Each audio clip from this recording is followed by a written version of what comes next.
இன்றைக்கி பருப்பு போட்டு கீரை கடையில் தாங்க நம்ம பண்ண போகிறோம். கீரை குழம்பு தாங்க. வாங்க அது எப்படி. அதுக்கு நான் சுடு தண்ணி கொஞ்சம் வச்சுருக்கேங்க, அடுப்பில் கொதிக்க வச்சுருக்கிறேன். பருப்பு ஊற வச்சுருக்கேன் ஆல்ரெடி, முன்னாடியே 1/4 மணி நேரத்துக்கு முன்னாடி ஊற வச்சுட்டேன். ஊற வச்ச பருப்பை நம்ம கொதிக்கிற தண்ணியில் போட்டுக்கலாம். அப்போ கொஞ்சம் சீக்கிரம் வெந்துடுங்க, அதுக்காக தான். அதுக்கப்புறம் ஒரு 3 தக்காளி சேர்த்துருக்குறேன். 3 தக்காளி, ஒரு 5-6 பச்சை மிளகா தேவையான அளவுக்கு நான் சேர்த்துருக்கேங்க. உங்களுக்கு காரம் எவ்வளோ வேணுமோ அவ்வளோ சேர்த்துக்கலாம். இந்த மாதிரி நல்லா போட்டுக்கலாங்க. 5-6 மிளகா நான் சேர்த்துக்கிட்டேங்க. கொஞ்சம் பூண்டு, ஒரு ஒரு சின்ன பூண்டு ஒன்று எடுத்து அதை உரித்து போட்டுக்கிட்டேங்க. அதுக்கப்புறம் கீரையை நல்லா கிள்ளி கழுவி எடுத்து வச்சுருக்குறேங்க. கீரையை வெறும் இலையாக கிள்ளி வச்சுருக்கேங்க.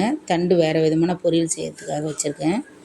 அதுக்கப்புறம் தக்காளி, இந்த பருப்பு, பூண்டு, கொஞ்சம் சீரகம் போட்டிருக்கேன். போட்டு நல்லா வேக வச்சுக்கலாங்க. பாருங்கள், இந்த மாதிரி நல்லா வெந்துடும். போட்ட ஒரு 10 நிமிஷத்துலேயே ஊற வச்சு போடுறதுனால நல்லா வெந்துடுங்க. இப்போ நம்ம கீரையை சேர்த்துக்கலாம்.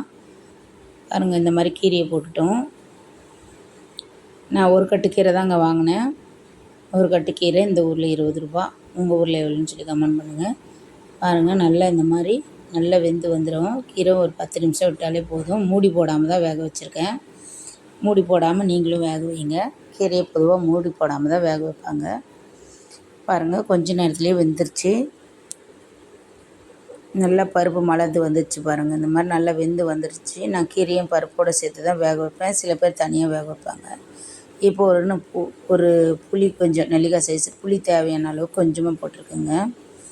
போட்டு அதையும் ஒரு 5 நிமிஷம் விட்டுடலாம். நல்லா வெந்துருங்க புளியும். அதுக்கப்புறம் எடுத்து நம்ம கடைஞ்சிக்கலாங்க. உப்பு போட்டு கடைஞ்சிக்கலாம். ஒரு மத்து வச்சு நல்லா போட்டு கடைஞ்சி எடுத்துக்கலாங்க. பாருங்கள், இவ்வளோ சீக்கிரமாக வேலை முடிஞ்சது. கடகடன்னு கடைஞ்சிடலாம். கடைஞ்சி இப்போ நம்ம பருப்பு கடுகு உளுந்து பருப்பு போட்டு தாளிச்சிக்கலாம். வெங்காயம், கடுகு, காஞ்ச மிளகா போட்டு நம்ம தாளிச்சிக்கலாங்க. அவ்வளோதாங்க, கீரை குழம்பு ரெடிங்க.